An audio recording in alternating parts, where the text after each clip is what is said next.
Hello, I'm Beverley from the Midland Public Library, Program Assistant. And today on our Ways to Wellness, we are going to talk about healthy thinking. Healthy thinking, my healthy thinking. Thinking, troubled by thoughts, negative thoughts. Where are my positive thoughts? I bet most of us have had trouble with negative thoughts once in a while. Sometimes it happens with change, and sometimes it may be a medical concern that we need to seek help with. If you are having continuous troubling thoughts, seek professional help. Call your doctor, call Canadian Mental Health Association. If it's urgent, contact emergency services. Here's our thought bubble. Healthy thinking. Healthy thinking isn't just about being positive. It's more than that, because sometimes bad things happen and we respond accordingly. But being positive also helps. Healthy thinking means being able to look at the whole scenario and having balanced thoughts, not rose-colored glasses. Thoughts have influence. What you tell yourself about situations will ultimately affect how you feel. If you interpret things negatively, it may distort your view and may make yourself feel poorly. If you're responding to something in a negative way, you may find this reaction very unhelpful. Everyone falls into this from time to time. The key is, it's time to time. Recognize not so helpful thoughts. Thinking in black and white, right and wrong, or good and bad, labeling, saying only negative things about people or things, mind reading, no evidence, or jumping to conclusions, not seeing the positives, only focusing on the negative aspects of a situation.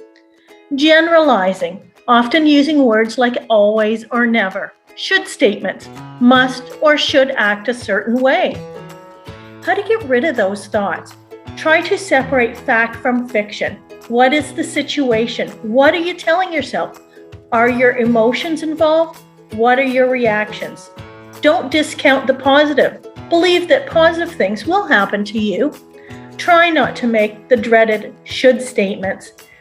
Try not to tell yourself how things should be or must be. The trap. Here's some strategies. Telling yourself not to do something or not to think something might not be so easy, but try to separate thoughts from events. What is the situation? What really happened? Only the facts. What are your thoughts? Are you telling yourself something else? What are your feelings? How do you feel? What are your behaviors? How are you acting or reacting? How will you cope? Identify traps. Identify thinking traps. Take a look at the thoughts you have noted. Are you using any thinking traps? Are you having disordered thinking patterns? Look again and try to find the ones that you can work at changing. Now challenge those thinking traps. Try to look at it from a new perspective, or just consider the hard facts. Examine the evidence. Ask yourself this: would you judge others if they did what you're doing or what you're thinking? This is a good way to challenge your thinking. Aim for balance. Once you have worked through some of the challenges, try very hard to think of a more balanced response or thought. Example, my spouse didn't text me back right away. Thought, they don't love me anymore, or they're having an affair. Thinking trap, mind reading, and unreasonable thoughts. Examine the truth, just the facts. Balanced thinking, maybe their battery ran out of juice. Maybe they're out of a service area, or maybe they're busy. Now, doesn't that feel better? Stay positive. Characteristics and traits of a positive mindset. Optimism, a willingness to make an effort to take a chance instead of assuming your efforts will pay off. Optimism, a willingness to make an effort and take a chance instead of assuming your efforts won't pay off. Acceptance, acknowledging that things don't always turn out how you want them to, but learning from your mistakes. resilience. Bounce back from adversity, disappointment, and failure instead of giving up. Gratitude. Actively, continuously appreciating the good things in your life. Consciousness or mindfulness. Dedicating a mind to conscious awareness of enhancing the ability to focus. Integrity.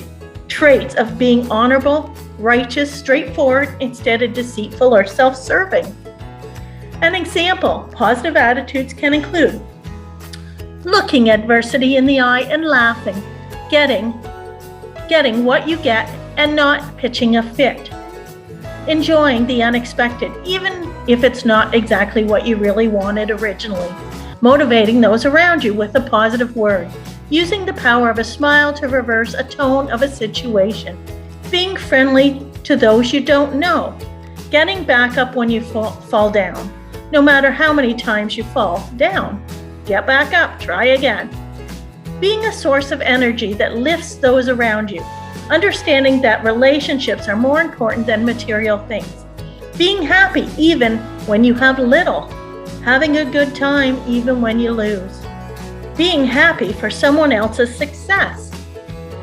Example, positive attitudes can include, continued, having a positive future vision no matter how bad your current circumstances. Smiling, paying a compliment even to a total stranger. Tell someone you know that they did a great job and mean it. Make someone's day, not just a child's. Adults like to have their day special too. Avoid complaining no matter how unfair things appear to be. It is a waste of time. Instead, do something, not letting other people's negativity bring you down. Give more than you expect in return. Being true to yourself. Thanks for tuning in. Thank you for joining us again on this Ways to Wellness. I'll see you next Wednesday when another episode comes out. And if you've missed any, check our YouTube channel. There's lots of Ways to Wellness online and other library resources. Bye for now.